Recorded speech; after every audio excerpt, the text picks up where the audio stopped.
Praise the Lord. கர்த்தர் நல்லவர், அவர் கிருபை என்றும் உள்ளது. நாம் இந்த வீடியோவில் முக்கியமான ஒரு காரியங்களை பார்க்க இருக்கிறோம். ஓமைகளில் முக்கியமாக மத்தேயு 19ஆம் அதிகாரம் 24ஆம் வசனத்தில் இருக்கிற அந்த ஓமையின் ஆழத்தை பார்க்க இருக்கிறோம். ஆவியானவர் நம் ஒவ்வொருவரோடும் அவர் நமக்கு வெளிப்படுத்துவார். நாம் நேராக ஓமையின் ஆழத்தை பார்க்க செல்லலாம். மார்க்கு 4ஆம் அதிகாரம் 33ஆம் வசனத்திலே பார்க்கிறோம். அவர்கள் கேட்டறியும் திராணிக்கு தக்கதாக அவர் இப்படிப்பட்ட அநேக ஓமைகளினாலே அவர்களுக்கு வசனத்தை சொன்னார். மார்க்கு 4:34 பார்க்கிறோம். ஓமைகளினாலே அன்றி அவர்களுக்கு ஒன்றும் சொல்லவில்லை. அவர் தம்முடைய சீசரோட தனித்திருக்கும் போது அவர்களுக்கு எல்லாவற்றையும் விவரித்து சொன்னார். மத்தேயு 13ஆம் அதிகாரம் 10ஆம் வசனத்தில் பார்க்கிறோம். அப்பொழுது சீசர்கள் அவரிடத்தில் வந்து, ஏன் அவர்களோட ஓமைகளாக பேசுகிறீர் என்று கேட்டார்கள். மத்தேயு 13ஆம் அதிகாரம் 11ஆம் வசனத்திலே அவர்களுக்கு அவர் பிரதியுத்தரமாக, பரலோக ராஜ்யத்தின் இரகசியங்களை அறியும்படி உங்களுக்கு அருளப்பட்டது, அவர்களுக்கோ அருளப்படவில்லை. அல்லேலூயா. அப்போ ஓமைகளில் பரலோக ராஜ்யத்தின் ரகசியங்கள் இருக்கு. ஒவ்வொரு ஓமைகளிலும் பரலோக ராஜ்யத்தின் ரகசியங்களை ஆண்டவர் வைத்திருக்கிறார். இப்போ அந்த ஓமைக்கு ஒரு உதாரணம் ஒன்று பார்க்கலாம். ஒரு நாள் இயேசு கிறிஸ்துவிடம் ஒரு வாலிபன் நித்திய ஜீவனை அடைய வேண்டும் என்றால் என்ன செய்யணும் என்று கேட்குறார். அப்போ இயேசு கிறிஸ்து 10 கற்பனைகளை குறித்து பேசுகிறாரு. இந்த கட்டளைப்படி செய்யும்படி சொல்கிறார். அதற்கு அந்த வாலிபன், நான் சிறு வயதிலிருந்தே இதன்படி கடைப்பிடித்து கொண்டு இருக்கிறேன் ஆண்டவரேன்னு சொல்லி சொல்கிறார். வேற ஏதாவது சொல்லுங்க அப்படின்னு அந்த வாலிபன் இயேசுவை பார்த்து கேட்குறார்.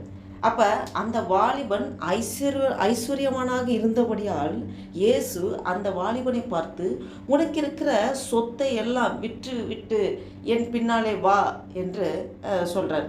இது எவ்வளோ பெரிய அழைப்பு என்பதை அந்த வாலிபன் புரிந்து கொள்ளவில்லை. அவன் திரும்பி போய்விட்டான். அப்பொழுது இயேசு கிறிஸ்துட்ட திரும்பி சீசரிடம் வந்து அவர் ஒரு ஓமை சொல்கிறார். இயேசு கிறிஸ்து நம்முடைய சீசர்கிட்ட சொல்கிற ஓமை தான் நாம் இப்போ பார்க்க போகுது. மத்தேயு 19ஆம் அதிகாரம் 23ஆம் வசனத்திலே பார்க்கிறோம். அப்பொழுது இயேசு தம்முடைய சீசர்களை நோக்கி, ஐஸ்வர்யவான் பரலோக ராஜ்யத்தில் பிரவேசிப்பது அரிதென்று மெய்யாகவே உங்களுக்கு சொல்லுகிறேன். மத்தேயு 19ஆம் அதிகாரம் 24ஆம் வசனத்திலே, மேலும் ஐஸ்வர்யவான் தேவனுடைய ராஜ்யத்தில் பிரவேசிப்பதை பார்க்கிலும் ஒட்டகமானது ஊசியின் காதிலே நுழைவது எளிதாயிருக்கும் என்று உங்களுக்கு சொல்லுகிறேன் என்றார். இங்கே இயேசு கிறிஸ்து ஒத்த வரியில் ஒரு ஓமையை பேசினதை பார்க்க முடியும். ஒரு ஐஸ்வர்யவான் பரலோக ராஜ்யத்தில் பிரவேசிப்பது முடியாது என்று சொல்லவில்லை, ரொம்ப கஷ்டம் என்று சொல்லுகிறார். அதை பார்க்கிலும் உதாரணமாக ஒரு ஓமையை சொல்றாரு. ஊசியின் காதில் ஒட்டகம் நுழைந்து போயிடும், ஆனால் ஐஸ்வர்யன் பரலோக ராஜ்யத்தில் நுழைவது ரொம்ப கடினம் என்கிறார். எப்படி ஊசியின் காதில் ஒட்டகம் நுழைய முடியும்? ஊசியின் நூல் கோர்ப்போம் அல்லவா, அந்த ஹோலில் எப்படி ஒட்டகம் நுழைய முடியும்? ரொம்ப காலமாக இதற்கு விடையே தெரியாமல் இருந்தது.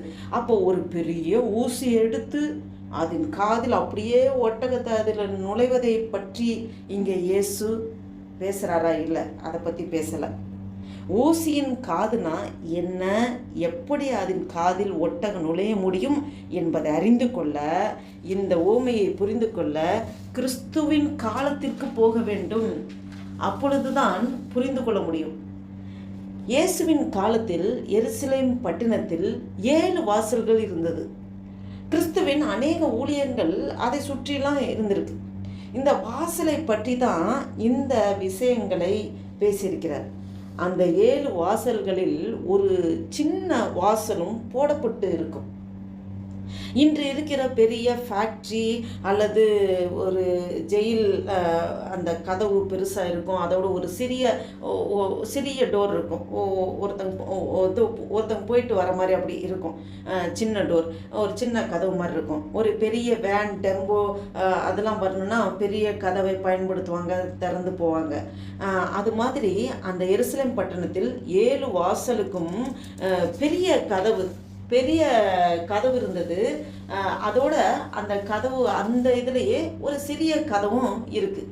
அதுதான் ஊசியின் வாசல். அது 7 வாசல்களிலும் ஊசியின் வாசல் இருந்தது. ஏன் ஒட்டகத்தை சொல்கிறார் என்றால், அந்நாட்களில், கிறிஸ்துவின் நாட்களில் எருசலேமில் இருந்தவர்கள் பெரிய வியாபாரிகள், பிஸ்னஸ் பண்ணுவாங்க. தூர தேசத்துக்கு போய் இல்லைன்னா பக்கத்து தேசத்திற்கு போய் வியாபாரம் வேலையெல்லாம் முடிச்சுட்டு வருவாங்க. ஒருவேளை அவங்க வருவதற்கு தாமதம் ஆயிட்டா, சாயங்காலம் ஆயிட்டா, பொழுது இருண்டு விட்டால் அந்த பெரிய கதவை மூடி விடுவார்கள். ஏனென்றால் இஸ்ரவேலரோட எதிரிகள் அடிக்கடி எருசலேமில் வந்து தாக்குதல் செய்வதற்கு முயற்சி செய்வாங்க. இது மலைகள் சூழ்ந்த பட்டணமாக இருந்தது. பொழுது சாயும் போது 7 வாசல்கள் இருக்கிற பெரிய வாசல்களை மூடி விடுவாங்க. அந்த சின்ன வாசல் தான் திறந்திருக்கும். அந்த வியாபாரத்தை முடித்துவிட்டு வருகிற வியாபாரிகள் என்ன செய்ய வேண்டுமென்றால், அவர்கள் அந்த சிறிய வாசல் கிட்ட வந்ததும் அந்த ஒட்டகத்தில் இருந்த சுமையை அவரே சுமந்து அந்த சுமையை கீழே இறக்கி வைக்கணும். அந்த ஒட்டகத்தை 4 கால்களால் மண்டியிட செய்து அந்த சின்ன ஊசியின் வாசல் வழியாக அதை நல்லா துருத்தி அதை திணித்து அந்த பக்கம் அப்படியே ஒட்டகத்தை எடுத்துருவாங்க. இதுதான் அவங்க வந்து செய்கிறது. அந்த ஒட்டகத்தை உள்ளே அனுப்பி எப்படியோ கஷ்டப்பட்டு அந்த பக்கம் வெளியே வந்துடும். அதைத்தான் ஆண்டவர் சொல்கிறாரு, ஒரு ஊசியின் வாசலில் வழியாக ஒட்டகம் நுழைந்து விடும். எப்படி வரும் என்றால், அந்த ஒட்டகத்தின் குணலட்சணங்களும் அந்த மனிதனிடம் இருந்த செயல்களும் நம் கண் பார்வைக்கு காண்பிக்கிறார். இது எல்லாமே பரலோக ராஜ்யத்தின் ரகசியமாக இருக்குது. இப்படி இருப்பவர்கள் தான் பரலோக ராஜ்யத்துக்குள் போக முடியும் அப்படின்னு சொல்கிறார். ஃபஸ்ட்டு பாயிண்ட் என்னென்னா, இந்த 4 கால்களில் பணிவது தாழ்மையை குறிக்கும். நாம் தாழ்மையை ரொம்ப, நம்ம கிறிஸ்தவ வாழ்க்கையில் தாழ்மை மிக மிக முக்கியமான ஒன்று. அந்த மனிதன் அவனது நிலைமையை விட்டு கீழே இறங்கணும். எப்படி ஒட்டகத்திலிருந்து கீழே இறங்கியது போல இன்றைக்கு நாமும் பெரிய பெரிய நிலைமையில் இருக்கலாம், ஐஸ்வர்யவான்களாக இருக்கலாம், பெரிய படிப்பு படித்திருக்கலாம், பெரிய அறிவு இருக்கலாம், பெரிய வேலையில் இருக்கலாம், நிறைய வசதி வாய்ப்புகள் இருக்கலாம். அது எல்லாமே நம்மை எடுத்துக்கிட்டு கொண்டு போய் பரலோக ராஜ்யத்தில் சேர்க்காது, கிறிஸ்துவோடு சேர்க்காது.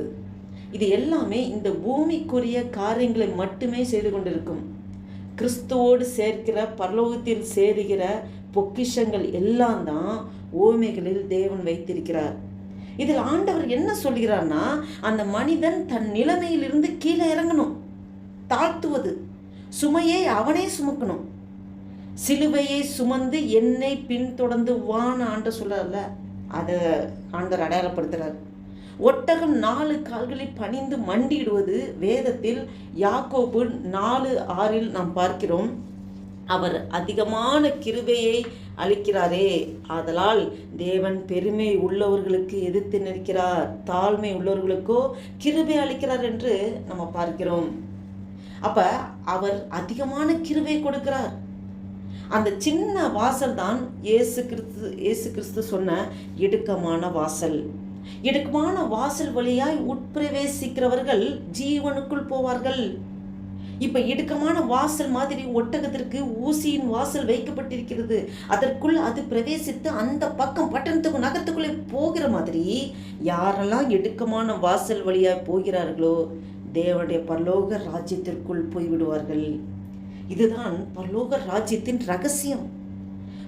பரலோக ராஜ்யத்திற்குள்ளே போவதற்கு தேவ பிள்ளைகளுக்கு இருக்க வேண்டிய குண லட்சணங்கள், முத்துக்கள், நல்ல நல்ல மணிகள், இப்படிதான் ஆண்டவர் இயேசு கிறிஸ்து அநேக ஓமைகள் மூலமாக பேசுகிறார்.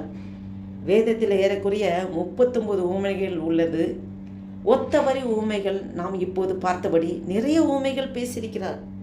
இந்த ஊமையில் ஆண்டவர் வெளிப்படுத்தின சுபாவத்தின்படி நடந்து இடுக்கமான வாசல் வழியை உட்பிரவேசித்து தேவனுடைய ராஜ்யத்திற்குள் போவதற்கு தகுதி உள்ளவர்களாக ஆகும்படியாக நம் வாழ்க்கை மாற தேவன் நம்மை அழைக்கிறார். கர்த்தர் தாமே நம்மளை ஆசீர்வதிப்பாராக. ஆமேன், ஆமேன்.